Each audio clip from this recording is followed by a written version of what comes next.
자, 오늘 그 말씀 교회에 주시는 하나님의 말씀 마태복음 24장 15절부터 22절 말씀입니다. 마태복음 24장 15절부터 22절 말씀입니다. 이 말씀 가지고 교회가 환난 후에 휴거된다고 오해하는 이유는 이란 제목으로 하나님의 말씀 나누겠습니다. 제가 읽을게요. 그러므로 너희가 선지자 다니엘이 말한 바 멸망에 가증한 것이 거룩한 곳에 선 것을 보거든 읽는 자는 깨달을진저 그때에 유대에 있는 자들은 산으로 도망할지어다. 지붕 위에 있는 자는 집 안에 있는 물건을 가지러 내려가지 말며 밭에 있는 자는 겉옷을 가지러 뒤로 돌이키지 말지어다. 그날에는 아이 뵌 자들과 젖먹이는 자들에게 화가 있으리로다. 너희가 도망하는 일이 겨울에나 안식일에 되지 않도록 기도하라. 이는 그때에 큰 환난이 있겠음이라. 창세로부터 지금까지 이런 환난이 없었고 후에도 없으리라. 그날들을 감하지 아니하면 모든 육체가 구원을 얻지 못할 것이나 그러나 택하신 자들을 위하여 그날들을 감하시리라. 아멘. 자, 오늘 우리가 영상을 이렇게 보면은 참 여러분 느낌이 어때요? 1차적으로 어떤 느낌 들어요? 야, 뭐 저런 기적적인 일이 뭐 일어나겠나? 이런 생각 들죠? 기적적인, 야, 저건 너무 비현실적이다. 이런 생각 들잖아요. 그죠? 근데, 자, 제가 여러분들에게, 좀 낯설 수 있는 얘기를 이제 좀 해드리고 싶은데, 우리가 지구상에 존재하는 것 자체가 기적이라고 많은 사람들이 얘기해요. 신학자들도 그렇게 얘기합니다. 과학자들도 그렇게 얘기해요. 크리스천 과학자들도 그렇게 얘기해요. 왜 그렇습니까? 우리가 이 지구상에 존재하는 것 자체가 왜 기적이죠? 왜 기적이에요? 뭐 그냥 있는 거지 뭐 그게 기적이야 이렇게 말할 수 있죠? 지금 이 엄청난 속도로 돌아가고 있는데 우리가 대기권 밖으로 우주 밖으로 튕겨나가지 않고 돌아가고 있는 것 자체가 기적이고요. 저 같아 한번 얘기했나요? 제가 유튜브에서 지구가 돌아가는 소리를 들었어요. 엄청나게 큰 굉음입니다, 사실은. 근데 주파수가 달라서 우리 귀에 안 들린다고 하더라고요. 자전하고 공전하는 소리 엄청나고 속도가요, 막 놀이기구에 그보다 더 빨라요. 엄청나게 돌아가고 있는데 우리는 지금 아무것도 못 느끼죠, 그죠? 이게 기적이라는 거죠. 아직도 여러분 실감이 별로 안 나시죠? 근데 그러면 우리가 그렇게 천국에 갑니다. 천국에 가면 그것도 기적적이겠죠, 그죠? 근데 천국이나 지옥도 지구가 존재하는 것만큼만 기적이지, 그죠? 지구가 이렇게 존재하고 떠서 지금 돌아가고 있고 아무것도 지지대도 없는데 공중에 떠서 아무것도 없는 것에 달려있는데 돌아가는 것 자체가 기적인 것만큼만 기적이지, 천국 지옥도 우리가 가보면 알아요. 천국이구나 알게 됩니다. 지옥도 가보면은 지금은 땅속에 있다고 돼 있죠, 그죠? 지구의 땅속에 고라자손이 땅이 열리면서 지옥에 떨어졌다, 음부가. 그러나 나중에 지옥도 음부도 불못에 던져진다고 했어요. 나중에 영원히 심판받을 때는 이제 땅속이 아니고 영원한 장소로 갑니다. 그 불못도 기적적이에요. 우리가 기적적인 만큼 기적적이다. 그러니까 이제 굉장히 현실적입니다. 지금 우리가 아직 굉장히 더운데요. 뭐 어제도 35도, 36도, 경상도 어디 보니까 39도까지 올라갔던데 들었습니까? 39도. 그래서 제가 옛날에 뭐 어디 더운 나라에 40도 됐다고 했을 때, 와, 굉장히 덥겠다 했는데, 우리나라도 이제 40도 시대가 올 것 같아요. 그죠? 40도가 될 것 같아요. 자, 우리가 이렇게만 더워도요, 찜통 더위라고 하면서 덥다고 하는데, 불못에서 영원히 자, 성경에 있는 말은 절대 거짓말이 아닙니다. 생명책에 기록되지 못한 자는 누구든지 불못에 던져진다고 했는데, 지금 역사가 하나님 말씀대로 이루어져 왔고, 앞으로 지금 우리가 이루어지고 있는 걸 보고 있고, 앞으로도 그대로 이루어진다고 했을 때 맨 마지막에 생명책에 기록되지 못한 자가 불못에 던져진다. 그것도 분명히 이루어져요. 분명히. 그러면 지금 날씨가 이렇게 더워도 이렇게 우리가 못 견디는데 불못에 들어가서 그것도 영원히 죽지 않는 몸을 입고, 우리도 영생불사의 몸을 입지만 지옥 가는 사람도 둘째 부활 영생불사의 몸을 입고 들어갑니다. 그 임사 체험한 사람들을 얘기를 들어보면은 몸에서 영혼이 빠져나오고 난 영혼은 이 땅의 어떤 모든 냄새를 다 맡을 것 같이 이 코 감각이 이 뭐라고 하죠 이걸? 후각. 저기 계시네요. 후각을 우리 자매님이 그 동물들 이렇게 한다고 그랬죠. 동물 그 회부해 가지고 거기 치아를 보는 거예요. 그런 식으로 한다고 제가 통화하면서 들었습니다. 이거 진짜 힘들겠다 이런 생각 들었는데 이 후각이나 모든 게요. 맡으면은 영혼이 됐을 때는 영혼은 몸은 감옥이라고 막 표현도 하지 않습니다. 딱 나오면요.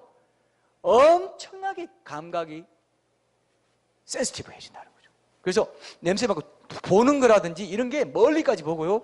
냄새나 이런 거 느끼는 거 기쁨과 슬픔 뭐 괴로움 자책감 이런 게요 엄청나게 높아진다는 거죠. 그 지수가. 그 영혼이 지금 천국 가면요 모든 영혼의 세포로 다 그 기쁨을 받아들일 만큼 기뻐요. 근데 그 영혼이 지옥에 가면은 모든 고통이 너무너무 섬세하게 나게 다가오고 내 양심에 지었던 모든 죄의 고통이나 이런 거 다 잊어버렸던 것이 다 살아나요. 그게 또 불이기도 합니다. 그리고 불이기도 또 실제로 불이 있고 그 뜨거운 불 속에서 먹지도 못하고 자지도 못하고 물 한 방울 그 성경에 나오죠. 물 한 방울만 찍어달라고. 내가 지금 속이 타는데 한 방울만 좀 달라고.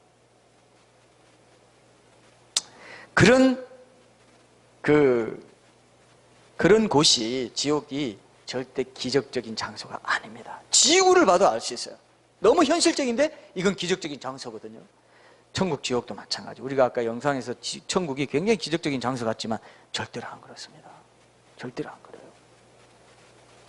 지옥에 가서 영원히 내가 여기서 빠져나갈 수 있구나 하는 그 영원하구나 하는 그 의식이 가장 큰 고통이라고 했는데 그 고통도 굉장히 세밀하게. 그래서 저는요 절대로요 전 지옥에서 말하고 싶지 않습니다. 제가 만약에 지옥을 만들었다면 협박용으로 보여주기만 하고 절대로 아무도 안 보내고 싶어요. 근데 하나님은 나보다 훨씬 더 선하신 분인데 이 공의와 사랑이 균형을 이루어야 진짜 사랑이라는 걸 아시는 하나님이시기 때문에 영혼들을 존중해서 그들을 억지로 천국 보내지 않고 그들이 원하는 지옥으로 보낼 수밖에 없다.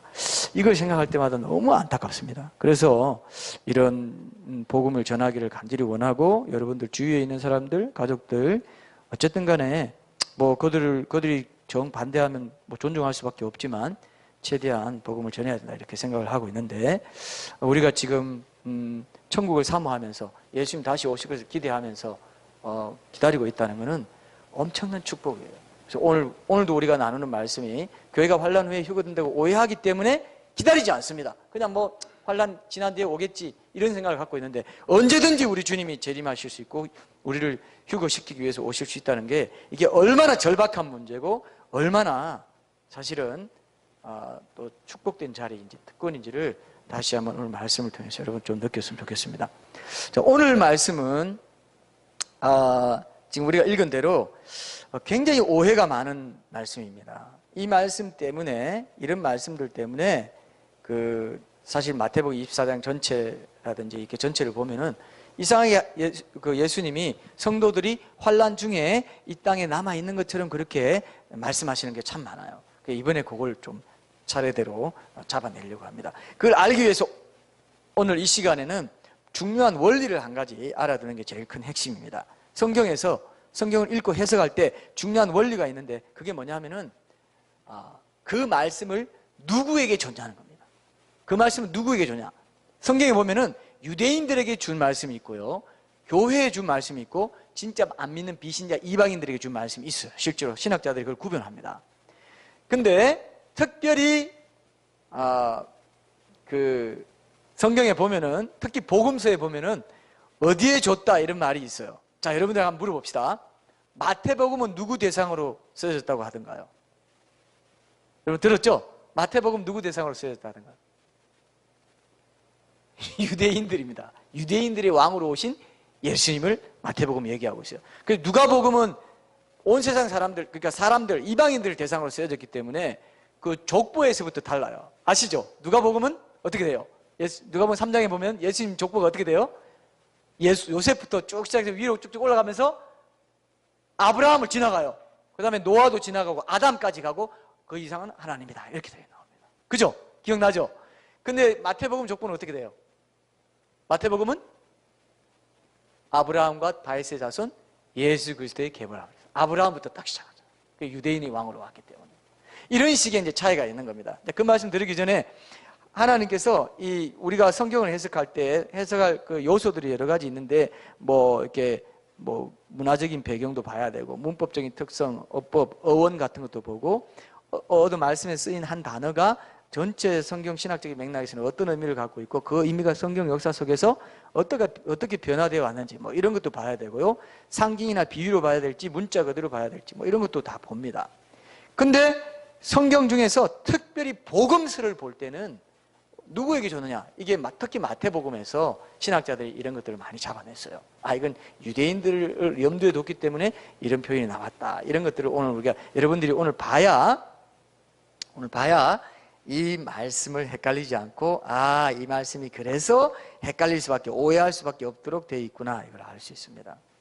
그래서 성경에 보면 여러분 대원칙, 대원리 하나 봅시다. 원리인데 짚고 오늘 본문에 조금 들어가려고 하는데 신자에게 주는 말씀도 있고 성경에 보면 여러분 우리가 생각하지 못한 것 중에 하나가 뭐냐면은 비신자에게 주는 말씀도 있어요. 성경에 보면. 그리고 특별히 비신자와 신자 중간쯤에 있는 구도자에게 주는 말씀도 있습니다. 하나님을 찾고 있는, 그러니까 하나님께 전혀 관심이 없는 불신자에게도 경고하는 말씀이 있고요. 하나님을 찾고 있는 구도자한테 주는 말씀도 있어요. 그죠? 그래서 제가 하나님 인격적으로 만나지 못한 구도자일 때 제게 위로를 많이 줬던 그 말씀들이 이제 욥기나 전도서 같은 구약 성경에 나오는 말씀들이었는데 지금 돌아보면은 이 책들에는 특히 구도자들에게 주는 말씀들이 많았다. 이걸 제가 느낍니다. 대표적으로 제가 한번 읽어볼게요. 욥기 11장 13절에서 18절 한번 찾아보세요. 욥기 11장 13절에서 18절 말씀, 그 36장 17절 21절도 볼 텐데 그 두 개 일단 한번 짚어놓고요. 11장부터 한번 볼게요. 문맥을 보면 넓게는 이 구도자들에게도 주는 말씀으로 우리가 받아들일 수 있습니다. 욥의 친구들이 욥에게 해준 말이지만은 넓게는 그렇게 받아들일 수 있는 말씀이에요. 제가 구도자 시절에 이런 말씀들을 읽고 참 힘을 많이 냈던 기억이 나서 한번 더듬어 보면서 성경이 이렇게 구도자에게도 주고 신자에게도 주고 유대인에게도 주고 교회에도 주는 이런 말씀들이 때로는 이렇게 구분할 수 있겠구나. 교회나 이방인에게 같이 주는 말씀도, 교회나 유대인에게 같이 주는 말씀도 있고요. 이런 식으로 한번 여러분들이 오늘 그런 마음을 한번 그런 원리를 좀 체득했으면 좋겠습니다. 욥기 11장 13절에서 18절에 제가 한번 읽어볼게요. 만일 네가 마음을 바로 정하고 주를 향하여 손을 들 때에 내 손에 죄악이 있거든 멀리 버리라. 불의가 내 장막에 있지 못하게 하라. 그리하면 네가 반드시 흠없는 얼굴을 들게 되고 굳게 서서 두려움이 없으리니 곧 내 환난을 잊을 것이라. 네가 기억할지라도 물이 흘러감 같을 것이며 내 생명의 날이 대낮보다 밝으리니 어둠이 있다 할지라도 아침과 같이 될 것이요 내가 희망이 있으므로 안전할 것이며 두루 살펴보고 평안히 쉬리라. 자, 그 다음에 욥기 36장도 한번 볼게요. 욥기 36장 17절에서 21절 말씀도 이것도 지금 심판 가운데 네가 잡혀 있지만 어떻게 하면 거기서 벗어날 수 있다. 이런 식으로 말하고 있습니다. 이제는 악인의 36장 17절부터 21절입니다.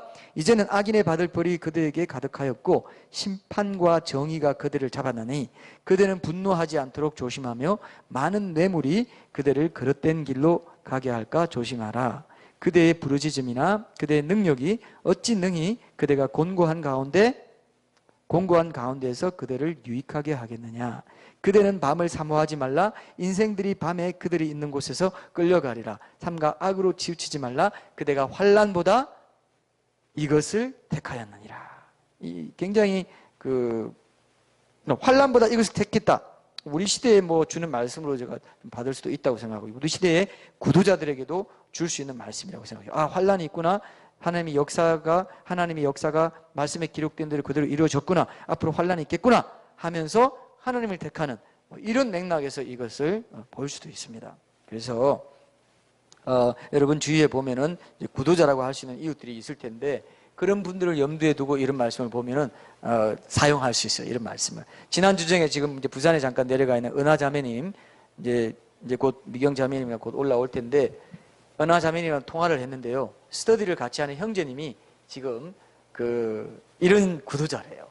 그래서 자기는 성경은 믿기 어렵지만은 하나님을 믿는 사람들이 부럽고 진실한 종교를 하나 가지면 좋을 것 같아서 제대로 믿고 싶다, 이렇게 말했다는 겁니다. 이런 사람 있죠, 주위에. 잘 보면요, 하나님 믿고 싶은데 어떻게 믿어야 될지 몰라서 내가 못 믿는다, 이런 사람들이 있습니다. 그래서 그 사람하고 이제 대화를 하면서 어떤 질문을 하면 자매님이 이제 대답을 못하면 저한테 전화를 해요. 그때 전화해가지고 제가 어떻게 대답하라, 뭐 이렇게 얘기도 하고 이제 작전을 같이 이제 짜나가고 있는데, 이런 사람들이 의외로 많습니다. 교회 안에도 이런 사람들이 꽤 있어요. 우리 교회는 이제 그런 사람들을 섬기기 위해서, 교회 안팎의 그런 구도자를 섬기기 위해서 특별히 더 준비하고 있는 그런 교회인데, 어느 자매님이 요즘 그런 이웃을 도우려고 실전에서 이렇게 훈련 받아가는 걸 보면서 제게 참 허무한 마음이 들었습니다. 그런데 그런 구도자들이, 중요한 거는 각자가 가진 하나님이나 기독교 진리에 대한 의문이나 이 걸림돌, 오해를 하나씩 해결해 나가는 것과 함께 유의해야 될 게 있어요. 그게 뭐냐면은 자신의 아까 보니까 불의의 장막에 거하지 말라고 그랬어요. 불의의 장막, 죄 짓고 있는 가운데 세상 쾌락을 즐기고 막 이렇게 해 나가는 가운데 하나님을 찾고 있다고 말하면 안 된다라는 게 성경에 기록되어 있어요. 구도자에게도 주는 말씀이죠. 야, 네가 하나님을 찾고자 할 때에, 하나님께로 돌이킬 때에 네 손에 불의가 있거든 멀리 버려, 이렇게 말해요. 이런 간증도 제가 듣는데, 하나님이 그런 부분에서 네가 정말 내게 돌아오기 원하냐? 네가 정말 그 죄악된 세상에 돌이키길 원하니? 그러면 네가 불의의 장막에 더 이상 거하지 마라. 내게로 오려면 돌이켜라. 그분께로 진정으로 돌아가고자 하는 그 마음을 표시하고 싶냐? 그러면 그 불의의 장막에 거하지 마. 근데 이건요, 신앙생활을 하는 사람에게도 똑같이 이 법칙이 통하더라고요. 굉장히 중요합니다. 여러분들이 정말 성령 충만, 더 큰 성령 충만을 받기 원하고 정말 하나님과 친밀하게 교제하는 관계로 들어가고 싶으면 어떤 죄에 대해서도, 죄라는 것에 대해서는 어떤 것도 용납하지 않겠다는 결심, 결단을 하는 게 굉장히, 좀 넘어지더라도, 자, 이런 사람이 있습니다. 항상 모든 사람이 그렇게 사는데, 신자라도 다 그렇게 사는데 뭐 어떻게 그렇게 해? 라고 하는 사람이 있고, 어떤 사람은 하나님, 제가 또 넘어졌지만 다시 이렇습니다. 결단합니다. 주님 나를 온전케 해주십시오. 이런 사람이 있어요. 다 그러는데, 아예 합리화하는 사람이 있고, 다 그러는데요, 뭐 이런 사람이 있고요. 하나님, 저를 온전케 해주시고 온전히 결단하고 나아갑니다. 하나님이 이런 사람을 기뻐해요. 이해되시죠? 이런 결단이 있고 없고가 큰 차이를 나중에 만들게 돼요. 그래서 여러분, 결단하는 게 굉장히 중요해요. 그냥 하나님과 친밀한 관계 들고 내가 신앙이 자라고 성품이 자라기를 원하시는 분은 그냥 감나무 밑에서 감이 떨어지길 기다리면서 아이고 감 안 떨어지나 하고 입만 벌리고 있으면 절대로 안 됩니다. 백날 첫날 교회 다니고 설교 듣고 해도 별로 진전이 없어요. 그런 사람들은. 이거는 확실한 진리입니다. 감 안 떨어지나, 내가 많이 들으면 뭐 되겠지. 아니다. 우리가 지금 믿음의 말, 감사의 말 캠페인 하는 이유도 이런 거 하나 실마리를 잡아가지고, 이 말에는 우리 강한 자아가 그대로 살아있기 때문에 이 자아를 잡는 중요한 방편 중에 하나가 말을 잡는 것이기 때문에, 원망, 불평하고 이런 걸 잡는 것이기 때문에 제가 캠페인을 하는 거예요. 왜? 지금 휴거 시리즈를 하면서 여러분들이 어쨌든 간에 여러분들의 영과 혼과 몸이, 그랬잖아요. 사도 바울이 그랬죠. 흠없이 보존되기 원합니다. 거기서부터 잡히면 잡아진다는 걸 알기 때문에 제가 그냥 휴거 이 시리즈를 이렇게 얘기하면서 여러분들 그때 이 얘기를 할 겁니다. 여러분, 우리가 이론을 배우는 목적은, 성경을 정말 샅샅이 지금 이제 찾아보고 있는데, 배우는 목적은 여러분들의 삶이 휴거되는 삶으로 바뀌는 게 목적이지, 휴거가 환란전에 있구나, 이 지식을 전하려는 목적이 아니라 이겁니다. 그죠? 지식만 전하고 머리만 커져가지고 그렇구나 이렇게 하면 안 돼요. 그렇게만 알면 오히려 나중에 심판만 더 커집니다. 그런 만큼 내 삶이 뭐라고요? 말이든 믿음의 말, 감사의 말, 우리 배운 대로 실천하고 적용하고 의식하고, 내 말이 지금 다르게 나가고 있구나 의식하면서 사는 이 한 걸음부터 시작해야 되는데, 그걸 안 하고 있다면 여러분들은 시간만 낭비하게 되는 거다. 굉장히 중요해요. 제가 뭐 여러 경로를 통해서, 또 책을 통해서나 저 자신의 경험을 통해서나 모든 것을 봤을 때 이런 것들이 굉장히, 성경에도 그렇게 되어 있죠. 이런 시편 찾아보지 마세요. 시편 140편 3절에 보면은 141편 3절에 보면 내 입에 파수꾼을 세우시고 내 입술의 문을 지키소서 그랬어요. 워낙 말실수가 많으니까 원망하고 불평하기 쉽기 때문에 내 입술에 파수꾼을 세워주십시오. 하나님, 이걸 내 입의 말을 의식하게 해주십시오. 야고보서는 오죽하면 이 혀의 권세, 이 혀만 잘 다룰 줄 알면 그 사람은 의인이다, 딴 거 할 필요가 없다, 이렇게까지 얘기했어요. 우리가 짓는 많은 죄의 상당수가 말로 짓는 죄예요. 거의 100%에 가깝다고 해도 맞습니다. 뭐 누구 폭행하고 그러지 않습니까? 누구 폭행해요? 형님, 누구 폭행해요? 상습 폭행하는 사람 있어요, 집에서? 없죠? 뭐 별로 없어요. 말로, 거의 다 말로 죄를 지어요. 내 영혼이 말이기 때문에. 말에 이 파수꾼을 세워달라 이렇게까지 말할 정도면 말이, 이 말의 권세가요, 말이 그대로 자아가 제일 내가 많이 마음대로, 제 마음대로 하는 게 이 말이에요. 바로 그냥 나와요. 말로 바로. 그래서 그래서 제가 하나님께서 감동을 주셔서 믿음의 말, 감사의 말, 이거는 한번 설교한 거, 3번이나 몇 번 설교, 5번 설교했습니다. 그거 설교한 걸로 안 된다, 캠페인을 해야 되겠다, 이걸 제가 오늘도 주부에 보면 캠페인 2라고 돼 있어요. 꼭 보시고 기억하시고 그대로 한번 해봐요.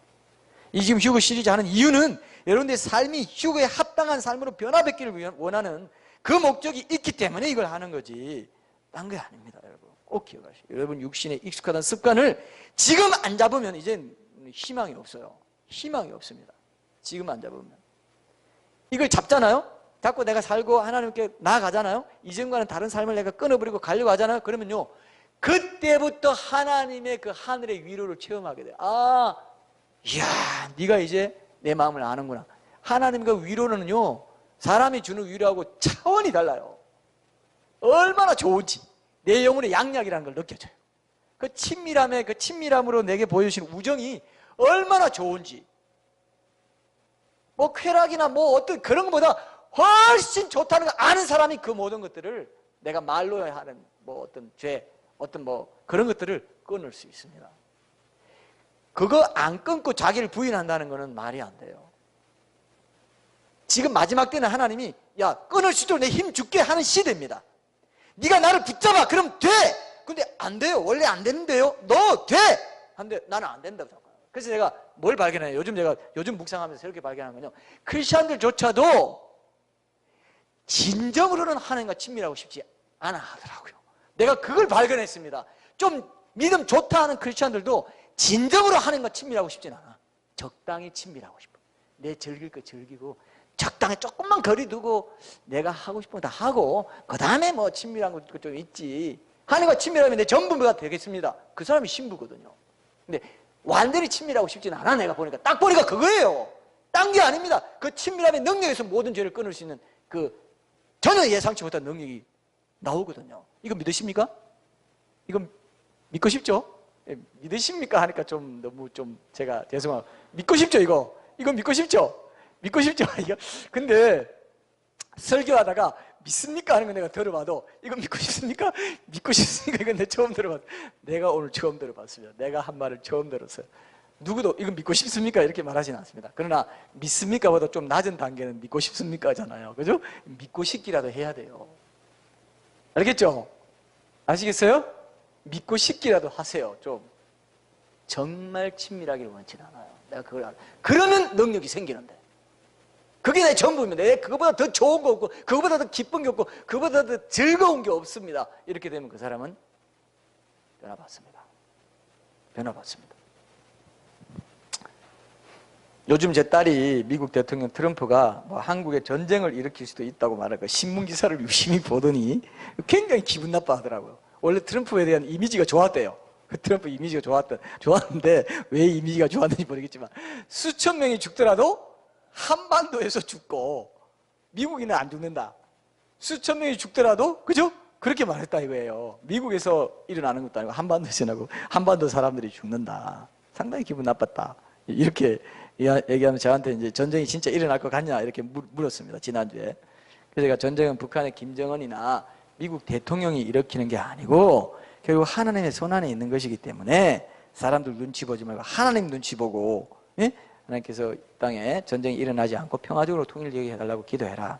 그리고 너는 전쟁이 일어나든 안 일어나든 하나님이 언제 부르시든지 간에 그때 하나님 앞에 온전히 설 수 있는 그런 거룩한 삶을 살도록 해라. 제가 또 일장 설교를 했네요. 그죠? 제가 이 아저씨 잔소리 같은 거 참 듣기 싫어하거든요. 제 딸이. 근데 제가 아재 아닙니까? 아재. 또 아재도 또 아재가 어디 가겠어요? 그래서 또 이제 한마디 더 했습니다. 우선 말하는 것부터 함부로 하지 말고 네 친구들처럼 말하지 말고 예수님 모르는 친구들처럼 말하지 말고 작은 습관 하나를 돌아보면서 그렇게 연습하는 게 전쟁이 일어날까 봐 막연히 염려하는 것보다 훨씬 더 실제적인 준비다.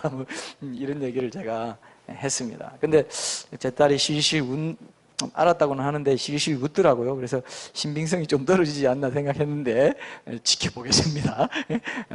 어쨌든 여러분, 제가 하는 딸에게 했던 잔소리를 여러분들에게 동일하게 해주고 싶어요. 왜? 성경이 그렇게 하라고 돼 있으니까. 제가 하라고 하는 건 아무 권위 없지 않습니까? 신약 성경에도 여러분 보면요, 구도자들에게 주는 말씀이 있어요. 대표적인 말씀이 로마서 2장에 있습니다. 한번 봅시다. 로마서 2장 4절 5절에 있는 말씀 한번 봅시다.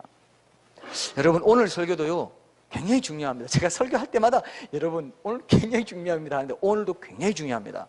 뭔가 하나 여러분들이 뭔가 하나 눈꺼풀이 떨어져 나가는 것을 볼 수 있습니다. 지금은 제가 이제 여러분 원리 중에 이제 구도자 어디 주는 말씀을 예로 드는 거지만 본론에 들어가면은 여러분들이 분명히 오늘 붙잡아야 됩니다. 오늘 눈 딱 뜨고 성경 봐가면서 확인해 가면서 여러분들이 기억하십시오. 자, 로마서 2장 4절 5절 말씀 제가 한번 읽어보겠습니다.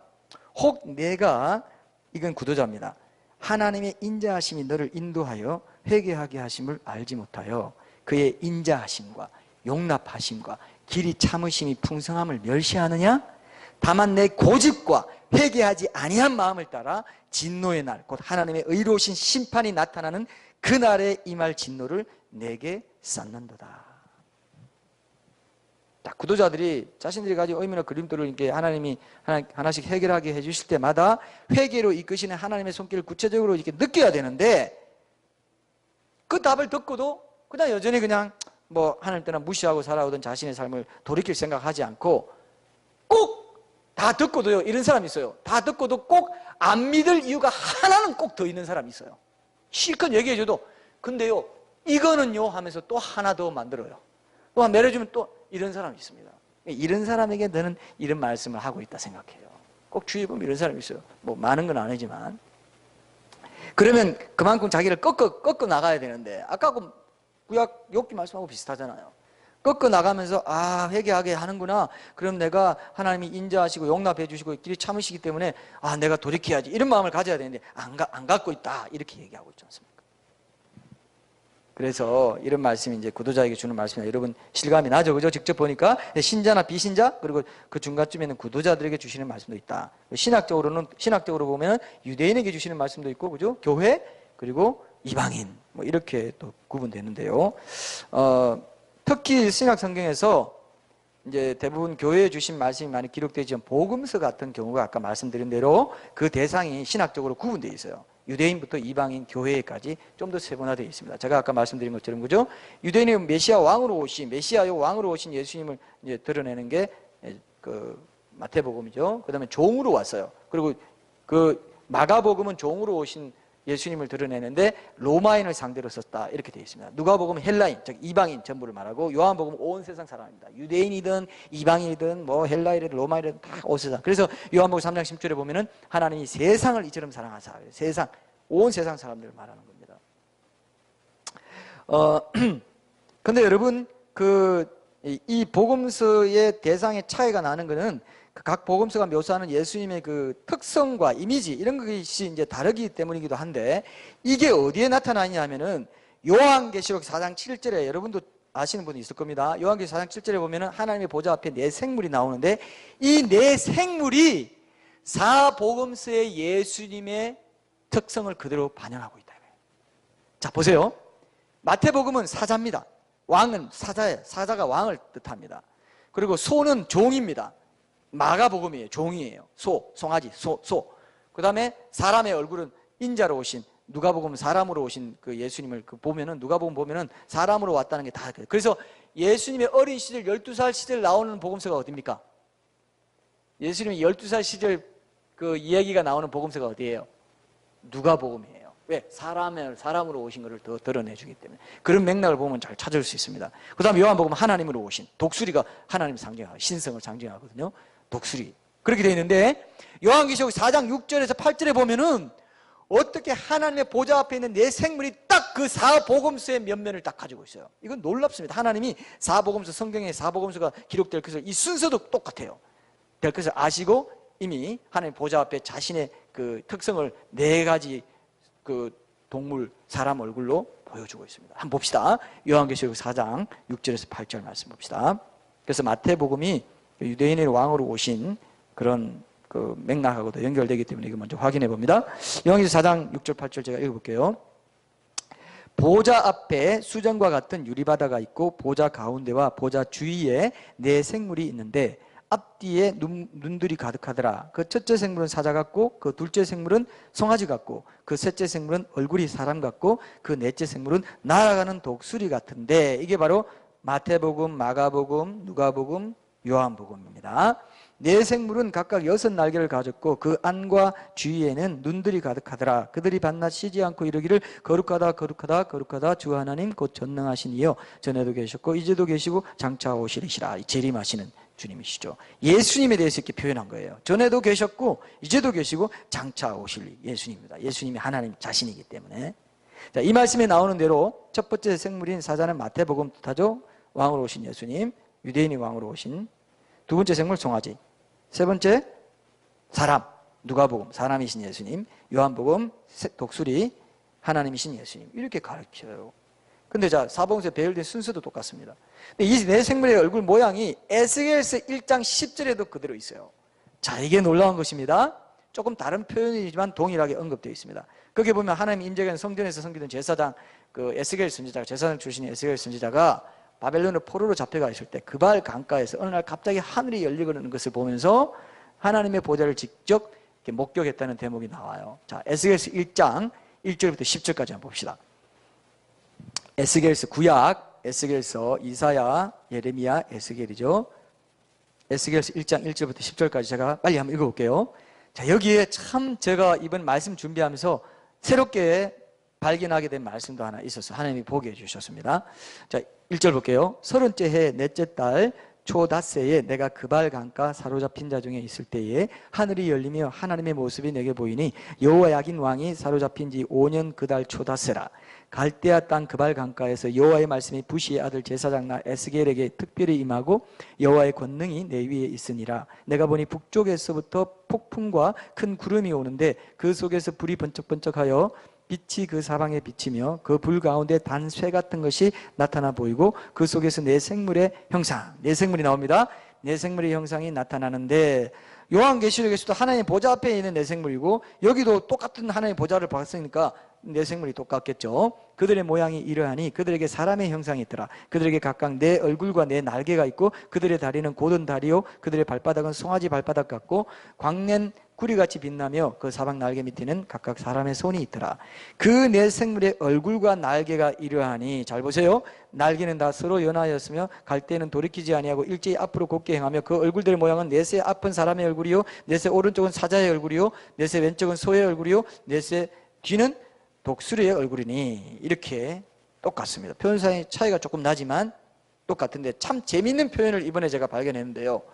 1절에 한번 보세요. 1절에 보면은 30째 해 넷째 달 초닷새에 내가 그발 강가 사로잡힌 자 중에 있을 때 하늘이 열리며 하나님의 모습이 내게 보였다 그랬어요.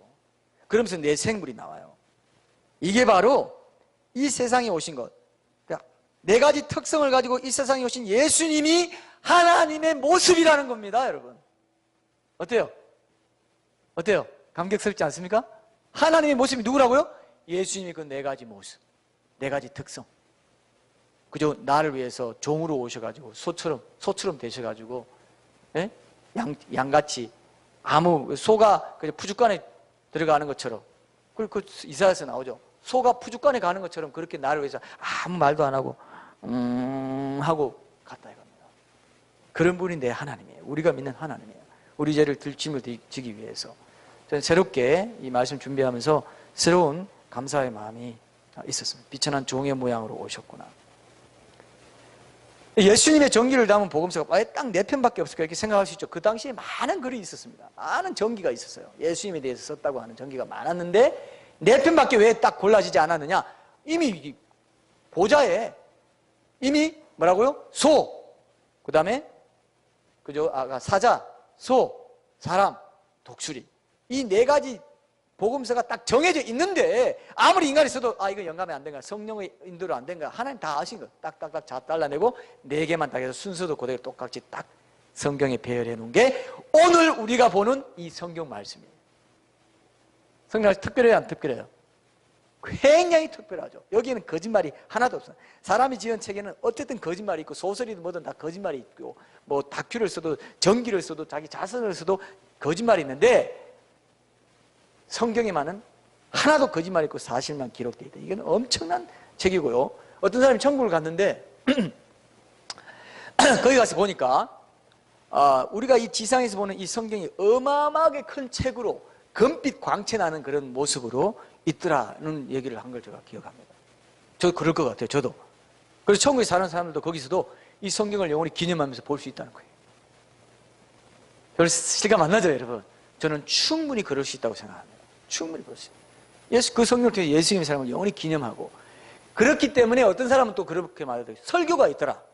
예수님의 사랑을 우리가 영원히 기념하고, 거기서도 어떤 예배를 드리는 시간이 있고 이렇게 있는데 모여서 우리가 찬양하고, 예수님이 직접 그 앞에 서 계시고 우리가 막 찬양하면서 막 눈물 흘리면서 예수님이 직접 계시니까 얼마나 더 감사하겠어요. 막 스타디움 같은 데 꽉 모여가지고 막 찬양하고, 찬양팀들이 찬양하고, 그리고 또 막 루터 같은 사람이 탁 와가지고 예수님 저기 앉아 계신데 예수님 가르치면서 예수님이 어떤 일 했는지. 여러분 기대가 돼요, 안 돼요? 저는 이걸 기대하고 있습니다. 그래서 이 땅에서 설교자로 봉사한 사람들은, 성경을 가지고, 영원한 성경을 가지고 예수님의 삶을 영원히 기념했던 사람들은 거기에 설교자로 섬기는 그런 일이 있을 수 있겠다는 것을 저도 느끼게 됐어요. 그래서 보신 분들이 그렇게 말하니까요. 얼마나 좋겠어요. 기대 안 됩니까, 여러분? 저는 루트의 설교를 놓치지 않고 꼭 들어보고 싶어요. 루트는 굉장히 개성적인 인물이었다고 하더라고요. 들으셨어요, 여러분? 루트가 굉장히 창의적이고 개성적으로 이렇게 설교하고 했다고 하더라고요. 스펄전도 거기 있겠죠. 우리가 뭐 요한 웨슬리라든지 이런 사람들. 그런 성경이, 아무 오류 없는 성경, 우리가 매일매일 묵상하고 읽고 있는 성경이나 꼭 기억하세요. 엄청난 책이에요. 영원히 천국에서도 기념될 책입니다. 그 딱 고정된 그 66권 하나님이 인쳐놨습니다. 이거는 내가 만든 책이다. 이건 영원히 사라지지 않는다. 이렇게 인을 쳐놓은 그런 책입니다. 자, 마태복음이 이렇게 유대인의 왕으로 오신 예수님을 묘사하기 때문에 이 마태복음에는 특별히 유대인들이 가장 중요한 조상 중 한 사람이자 대표적인 선지자로 여겼던 모세와 같은 선지자로 예수님을 드러내는 데도 각별하게 주의를 기울여서 기록한 복음서입니다. 의도적으로 예수님 모세처럼, 그럼 모세도 나와 같은 선지자 한 사람을 너에게 보낸다 그렇게 말했어요. 성경에, 신명기에. 그렇기 때문에 비슷하다는 것을 의도적으로 보여준 말씀이 있습니다. 예를 들어서 제가 몇 가지 예를, 한두 가지만 예를 들어볼게요. 먼저 출애굽기 1장에 보면은 마태복음에만 이 말씀이 있어요. 왜냐하면 마태복음 유대인들에게 준 말씀이라는 뜻이 있기 때문에, 의도가 있기 때문에. 모세가 태어날 때 바로의 지시로 남자 아기들이 많이 죽었습니다. 예수님도 태어나실 때 헤롯의 시기심으로 인해서 2살 이하의 남자 아기들이 죽었다는 게 마태복음에 기록되어 있어요. 이해되시죠? 출애굽기 1장에 모세가 태어날 때 어땠습니까? 아기들 죽었죠? 그거를 상기시, 유대인들은 그걸 알기 때문에, 유대인들에게 준 복음서이기 때문에, 유대인들 대상으로 쓴 복음서이기 때문에 이 기록이 마태복음에만 있습니다. 그 다음에 모세가 시내산에 올라가서 구약의 율법을 받았는데, 예수님 역시 산에 올라가서 신약의 새로운 법인 이 산상수훈을 선포하십니다. 이런 것도 다 계산된 내용이다 이거예요. 시내산에 올라가서 구약 율법을 받아서 이제 전했다는 걸 알기 때문에 유대인들이, 이런 게 작은 것 같지만 신학자들이 이걸 발견해내고 추려낸 겁니다. 굉장히 중요한 가치 있는 내용들이죠. 또 모세가 이스라엘 백성의 구원자로 나타나기 전까지 약 400년 동안 이집트의 노예 생활로 침묵기가 있었습니다. 예수님도 유대인의 왕으로 오시기 전에 말라기 선지자 이후에 약 400년 동안의 침묵기를 거치고 난 뒤에 모세처럼 그렇게 이스라엘 역사 속에 나타났어요. 그래서 모세와 예수님의 역사적인 유사성이라고 할 수 있습니다. 이해되시죠? 그죠? 그 다음에 마태복음에 보면은 그 예수님이 마태복음에만 이 내용이 기록되어 있는데요. 예수님이 애굽으로 피난 갔다가 애굽에서 나온다. 그러면 내가 그걸 하나님의 내 아들이라 한다 하는 이런 말이 구약 성경하고 오버랩되면서 애굽에서 나오는 거를 이제 야곱이 애굽으로 갔다가 나중에 출애굽할 때 애굽에서 이스라엘 백성이 나오는 거랑 유대인들이 나오는 거를 동일하게 오버랩 시켜서 표현하고 있는 것도 마태복음이에요. 이것도 굉장히 중요한 신학적인 의미가 있습니다, 여러분. 그 다음에 마태복음 4장에 보면은 예수님이 40일 동안 시험 받죠. 그건 이제 출애굽 후에 유대인들이 광야에서 40년을 보낸 그 축소판이죠. 세 가지 인생 시험을 이겨내시고 뭐 이런 얘기도 이제 나오고요. 그다음에 구약에서 유대인들의 왕이고 메시아로 예언된 분이 바로 예수님이라는 사실을 이제 전하기 위해서 메시아에 대한 구약의 예언들을 가장 많이 인용하고 있는 복음서가 마태복음서입니다.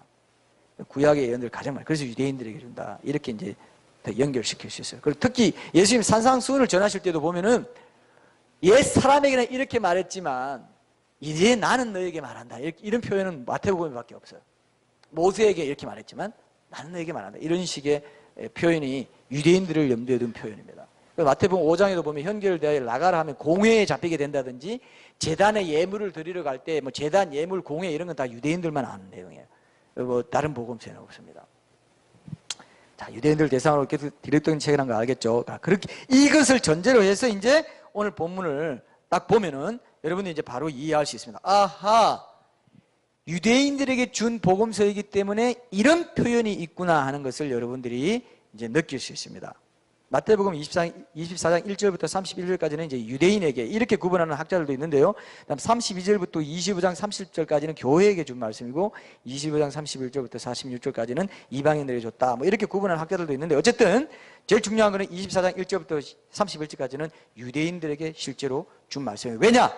이 힌트를 어디서 얻을 수 있냐면은 24장 1절에 보면은 자 보세요. 24장 1절에 보면은 24장 1절 한번 보세요. 마태복음 24장 1절에 보면은 제자들이 예루살렘 성전 건물을 가리켜 보이면서 예수님께 종말의 때에 무슨 일이 있을 거냐고 묻는 대목이 나와요. 그때 예수님이 그들의 질문에 대해서 종말의 때에는 성전이 있는 예루살렘을 중심으로 해서 이스라엘에 이런 일이 있을 거다라고 말하는 대답해주는 문맥이 오늘 본문이 있는 문맥이라 이겁니다. 중요합니다, 여러분. 자, 오늘 요게 이제 핵심이에요. 자, 보세요. 그렇기 때문에 그 1절에 보면은 예수께서 성전에서 나와서 가실 때 제자들이 성전 건물을 가리켜 보이려고 나오니 대답하시되 하면서 이제 쭉 얘기하십니다. 무슨 진주가 있고 뭐 이런 맥락에서 나왔기 때문에 성전을 중심으로 유대인들이 종말의 때에 이스라엘에 있는 유대인들이 성전을 중심으로 어떤 사건을 경험하게 될 것인지를 구체적으로 지시해서 남기신 예언 중에 이 말씀이 들어있다 이거예요. 그렇기 때문에 이건 유대인들에게 주는 말씀입니다. 이해되시죠? 지금 이거 이해 못하신 분 있습니까? 없죠? 자, 유대인들 성경이 이렇게 대상이 다르구나. 그리고 마태복음에는 특별히 유대인들에게 주는 말이기 때문에 복음서이기 때문에 이런 표현들이 그동안 많았던 걸 우리가 안다는 전제 아래 이 말씀을 보면은 이해가 된다 이겁니다. 중요합니다. 자, 그래서 본문 첫 절인 15절에 보면 유대인들이 거짓 메시아로 받아들인 적그리스도가 등장한 이후에 멸망에 가정한 것이 거룩한 곳에 선 것을 보거든. 이게 멸망에 가정한 건 거룩한 곳이 뭐냐면 바로 성전이에요. 성전을 바로 가르쳐서 성전을 중심으로 어떤 일이 일어난다는 걸 보여주시는 겁니다. 그래서 유대인들이 거룩한 곳 하면은 성전이라는 걸 딱 알기 때문에 유대인들에게 이 말씀을 주고 있다는 걸 꼭 기억하십시오. 이건 굉장히 중요합니다. 그리고 24장 15절부터 22절까지 쭉 보면은 전반적으로 이제 유대인들에게 준 말씀이거나 한 걸 여러분들이 이제 제가 힌트를 성전은 하나 힌트 드렸으니까 또 어떤 게 있습니까? 한번 보세요. 여러분들이 한번 찾아봐요. 여러분이 한번 찾아봐요. 이건 유대인들에게 준 말, 유대인들만 알아들을 수 있는 말이구나. 유대인들의 컨텍스트 속에서만 알아들을 수 있는 말이고 유대인들만 알아들을 수 있는 말이겠다. 유대인들에게 주는 말씀이 맞구나. 이건 교회에 주는 말씀도 아니고 비신자에게 주는 말씀도 아니네. 이스라엘 나중에 마지막 때 큰 환란기 때 이스라엘 유대인들에게 주는 말씀, 그때 그 지침이구나. 이걸 알 수 있어요. 자, 여러분 한번 끄집어내봐요. 단어를 말합니다. 단어. 어떤 단어 있어요? 선지자들이 그건 조금 그것도 뭐 넓게 보면 맞죠. 네, 맞습니다. 안식일이 거기 있죠. 안식일이 굉장히 중요한 그 부분입니다. 자, 보세요. 그 16절에 보면 유대에 있는 자들이라 해서 직접적으로 유대인들 대상으로 한다는 말씀으로 단적으로 드러내고 있죠. 유대에 있는 자들, 그리고 너희가 도망하는 일이 겨울에나 안식일에 되지 않도록 기도하라 그랬어요. 안식이라는 말은요, 유대인들만 해당되는 거예요. 유대인들에게만 해당됩니다. 전 세계 민족들 가운데 안식일에 도망가는데 불편함을 느끼는 민족들이 있어요, 없어요? 유대민족 말고. 안식일에 일을 하면 안 되죠. 어디 막 도망가고 막 움직이면 안 됩니다. 그죠? 그래서 안식일에 되지 않도록 이 유대인들에게 주는 말씀이에요. 그리고 겨울이라는 특정한 계절이 나옵니다. 이스라엘의 겨울이면 지구의 남반부나 다른 데는 여름인데 뭐 춥기 때문에 이제 어려움을 겪게 된다고 염려해서 겨울에 일어나지 않도록 하라 했는데 전 세계인들에게 주는 게 아닙니다. 그 겨울인 그 유대 민족에게만 줬다, 이렇게 볼 수 있다는 거죠. 마태복음이 전 세계 사람들, 마태복음 이 본문은 전 세계 사람들 대상으로 한 것이 아니고 대환란기에 지상에 남아있는 유대에 있는 유대인들에게 초점을 맞춰서 기록한 말씀이라는 증거가 된다는 겁니다. 굉장히 중요한 겁니다. 여러분 꼭 기억하세요. 다른 복음서에는 이런 표현이 없어요. 자, 이 본문과 거의 비슷한 내용을 담고 있는 복음서가 이제 누가복음의 21장인데 누가복음 21장 20절 23절 한번 봅시다. 잠깐만 비교해보면 이거는 이방인들의 주기 때문에 대충 전반적으로만 말씀하고 이런 자세한 표현은 안 했구나, 이걸 알 수 있습니다. 누가복음 21장, 누가복음도 하나님 보좌 앞에 있는 네 생물 중에 하나입니다. 굉장히 중요한, 하나님이 의도적으로 이렇게 써놓으신 겁니다. 누가복음 21장 20절에서 23절 보면은 너희가 예루살렘이 군대들에게 에워싸이는 것을 보거든 그 멸망이 가까운 줄을 알라. 그때 유대에 있는 자들은 산으로 도망갈 것이며 성내에 있는 자들은 나갈 것이며 촌에 있는 자들은 그리로 들어가지 말지어다. 이 날들은 기록된 모든 것을 이루는 징벌의 날이니라. 그날에는 아이 벤 자들과 젖먹이던 자들에게 화가 있으리니 이는 땅에 큰 환난과 이 백성에게 진노가 있겠습니다. 자, 근데 보세요. 여기는 그냥 유대에 있는 자는 산으로 도망가라, 안식일 없습니다. 성전에 대한 얘기도 없습니다. 겨울 뭐 이런 얘기도 없어요. 그냥 성내에 있는 자 나가고 촌에 있는 자는 그리로 들어가지 마라, 뭐 이런 식으로 말하고 아주 압축해서 끝냈습니다. 왜? 유대인들 대상이 아니기 때문에. 이 본문 자체도 누가복음 안에서도 이 본문만큼 유대인들을 염두에 뒀지만 누가복음 전체 신학이나 테마가 이방인에게 초점이 맞춰져 있기 때문에 유대인들만 알아들을 수 있는 그런 말들을 삭제하고 그냥 압축해서 전하고 있다 이겁니다. 이거는 성경에서 사복음서 비교하는 이런 신학에서는 굉장히 중요한 것들이에요. 사실은 하나님의 말씀이 얼마나 섬세하게 기록 목적에 맞게 정확하게 기록되어 있는지를 실감할 수 있습니다. 그런 거 비교해 보면요. 네, 무엇보다 오늘 본문에 보면 유대인들만을 염두에 두고 예언하신 15절의 말씀에 이제 마지막 때의 유대인들에게 특별히 더 중요한 말씀이 이제 바로 15절, 16절인데요. 제가 다시 한번 읽을게요. 마태복음 24장 15절, 16절. 그러므로 너희가 선지자 다니엘이 말한 바 멸망에 가정한 것이 거룩한 곳에 선 것을 보거든 읽는 자는 깨달을진저 그때에 유대에 있는 자들은 산으로 도망할지어다. 자, 그래서 마지막 때에 유대인들이 적그리스도를 거짓 메시아로 이제 받아들인 후에 이제 그와 이제 7년 평화 조약을 맺고 나서 그 조약 기간의 중반기에 갑자기 독재적으로 돌변해가지고 자신이 이제 유대인들이 만든 성전에 앉아가지고 자기를 하나님이라고 하면서 우상을 섬기게 하고 뭐 이런 일들이 나타납니다. 다니엘서 9장 27절에 이게 나와 있어요. 한번 읽어봅시다. 우리가 다니엘서 9장 27절에 다니엘이 말한 바라고 했기 때문에 한번은 읽어보고 지나갑시다. 다니엘서 9장 27절에 보면은 그가 장차 많은 사람들과 더불어 한 일해 동안의 언약을 굳게 맺고 그가 그 일의 절반에 제사와 예물을 금지할 것이며 또 포악하여 가정한 것이 날개를 의지하여 설 것이며 또 이미 정한 종말까지 진노가 황폐하게 하는 자에게 쏟아지리라 하였느니라 하니라. 자, 이 말씀대로 여러분들이 어느 날 8시나 9시 뉴스를 들으려고 TV를 딱 켰는데 여러분 중동에서 새로운 소식 한 가지 알려드리겠습니다. 그러면서 웬 유명한 정치인이 이스라엘이랑 7년간의 평화조약을 맺었습니다 라고 나오면 그 사람이 적그리스도인 줄 알면 돼요. 그렇게 돼 있어요. 성경에는. 이해되시죠? 어떤 유명한 정치인이 누군지 모르겠지만 이스라엘과 평화조약을 맺고 이스라엘이 더 이상 이제 중동 아랍국들의 그 핵 뭐 이런 위협으로부터 안전합니다. 지켜집니다. 이런 식으로 얘기가 나오면 그렇다. 지금 전체 흐름은 그렇거든요. 근데 이 말씀에 나오는 그가 바로 이제 유대인들이 자신들의 메시아인 줄 알고 받아들인 적그리스도입니다. 그 일이라고 표현된 그 7년의 중반기에 이제 다 금지하고 제사와 예물 금지하고 가정한 것이 서게 된다는 표현이 바로 그 자기 우상을 세우고 자기를 가르쳐 하나님이라 한다 이겁니다. 자, 이제 사도 바울도 데살로니가 후서 2장 4절에서 이 다니엘서 9장과 마태복음 24장에 있는 이 사건을 그대로 교회의 휴거에 대해서 얘기하면서 다시 상기시키죠. 데살로니가 후서 2장 1절부터 4절까지도 한번 읽고 이제 결론을 맺겠습니다. 자, 데살로니가 후서 2장 1절부터 4절까지 말씀을 보면은 형제들아 우리가 너희에게 구하는 것은 우리 주 예수 그리스도의 강림하심과 우리가 그 앞에 모임에 관하여 영어로나 또는 말로나 또는 우리에게서 받았다는 편지로나 주의 날이 이르렀다고 해서 쉽게 마음이 흔들리거나 두려워하거나 하지 말아야 한다는 것이라.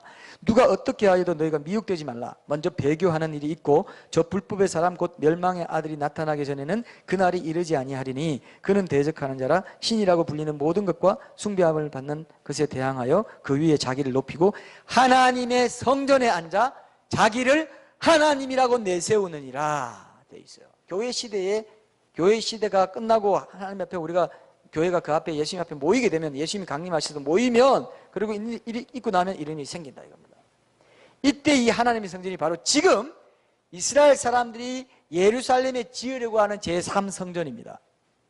김종철 감독이 제3성전이란 영화도 만들었죠. 우리가 언제 한번 그런 거 보면은 굉장히 도움이 되는데요. 왜 사람들이 제3성전이라고 할까요? 제1성전은 뭡니까? 제1성전은 뭐예요? 솔로몬 성전입니다. 제2성전은 헤롯 성전이에요. 헤롯이 예수님 당시에 헤롯 성전. 그게 이제 다 없어지고 이제 벽만 남아 있는 거고, 제3성전은 이제 유대인들이 지금 지으려고 모든 거 다 준비하고 있습니다. 제2성전 로마 타이터스 장군에 의해서 AD 70년에 없어졌죠. 그리고 온 세계에 흩어진 이제 다시 본토로 돌아와서 이제 과거에 무너졌던 성전도 다시 짓겠다 하고 이제 지금 벼르고 있는데, 지금 이스라엘에서는요, 유대인들이 모든 성전에 들어갈 기구랑 모든 거 다 준비해 놨어요. 모든 거 다 준비해 놨어요. 다만 이전에 성전 터에 왜 못 짓고 있느냐? 지금은 회교 사원인 알-아크시아 사원이라고, 그게 옛날 성전 터에 딱 자리하고 있어요. 그래서 사람들이 어떻게 기도하고 있냐면, 이게 정치적으로 해결되든지 아니면은 뭐 전쟁이 일어나든지 아니면 지진이나 이런 게 일어나서 이것이 없어지고 이게 처리돼야 되는데 그것만 기다리고 있어요 지금. 제 말 거짓말이 아닙니다. 실제로 뉴스에 나오는 겁니다. 그리고 뭐까지 준비하고 있느냐 하면요, 지금 생리해상 본문이 이제 시편 하기 전에 민수기 했는데, 민수기 19장 2절에 보면 하나님께서 모세와 아론에게 흠없고 멍에 맨 적이 없는 붉은 암송아지를 잡아가지고 제사를 드리라 돼 있어요. 근데 이 붉은 암송아지가 지금은 전 세계에서 아주 희귀하답니다. 근데 유대인들이요, 붉은 암송아지까지 준비해놨어요. 붉은 암송아지까지 준비해놨어요. 그건 유전자는 굉장히 복잡해. 지금 거의 희귀종인데 그걸 준비해놨다는 겁니다. 얼마나 가까운지 아시겠죠? 삼성전 지어지면 예수님이 말씀하신 그 다니엘이 예언하고 예수님이 예언하고 사도 바울까지 3종으로 예언해놨는 겁니다. 적그리스도 나타나가지고 유대인들이 거짓 메시아가 되고, 예수님이 그랬죠. 내가 아버지 이름 왔지만 너희는 내가 날 영접하지 않지만 만일 다른 사람이 자기 이름으로 오면 영접하리라. 아직 그 일은 일어나지 않았습니다. 근데 7년 딱 평화조약 맺으면서 그를 이제 나중에 자기들 메시아로 맞았대요. 나중에 3년만 지나서 성전에 앉아서 자기를 하나님이라 하고 무상을 세워서 절하게 하고 모든 사람, 요한계시록 모든 사람에게 표를 받아가지고 이거 없이는 매매 못하게 한다.